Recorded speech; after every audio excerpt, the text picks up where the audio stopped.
The Mongols, history's original speedrunners.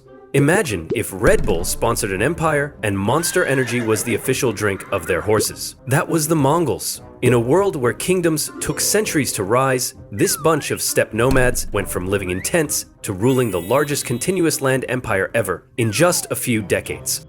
So how did they pull off the greatest speedrun in history? What made them so overpowered? First up, horses. The Mongols basically had horse DLC installed at birth. Each warrior didn't ride one horse, he had 3 to 5, swapping them out like gamers switching controllers. That meant they could travel up to 100 miles a day. Imagine trying to fight someone who can literally ride across entire countries before you've even finished heating leftovers. By the time you sit down to eat, they've already raided your fridge, with 5 horses. Second, the compound bow. This wasn't some wimpy stick, it was a small, curved murder machine made of wood, horn, and sinew that could punch arrows clean through armor. And Mongols didn't shoot while standing still. Oh no, they did it while galloping at full speed. Imagine trying to land headshots while on a roller coaster with no safety bar.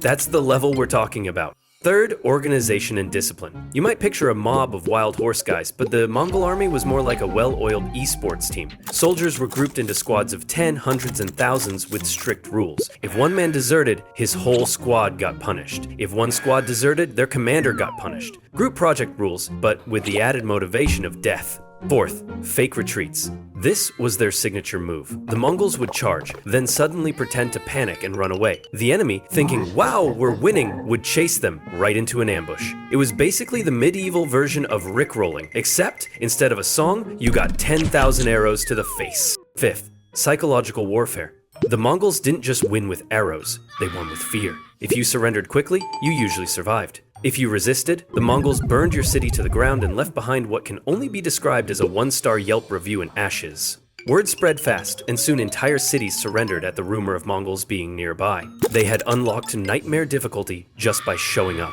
Sixth, communication. The Mongols built the Yam, a relay system of riders carrying messages across the empire faster than anyone else in the world. Think medieval FedEx, except every delivery guy had a bow. Orders from the Khan could travel thousands of miles in days, while Europe was still arguing over which noble had stolen whose sheep. Seventh, logistics. The Mongols traveled light, no giant supply trains, no luxury baggage. They carried dried meat, fermented mare's milk, and sometimes just tapped the vein of a horse for a protein shake. Meanwhile, their enemies were still waiting for the bread cart to arrive. And finally, adaptability. The Mongols weren't stubborn. They stole the best tricks from everyone they met. Siege engines from China, engineers from Persia, administrators from the Middle East. They were basically Spotify Premium for warfare. All the hits, none of the ads. Put all this together and you've got a terrifying combo. Speed, power, discipline, and fear. An army that could appear out of nowhere, strike with precision, and then vanish before you even knew what happened. The Mongols weren't just another medieval empire,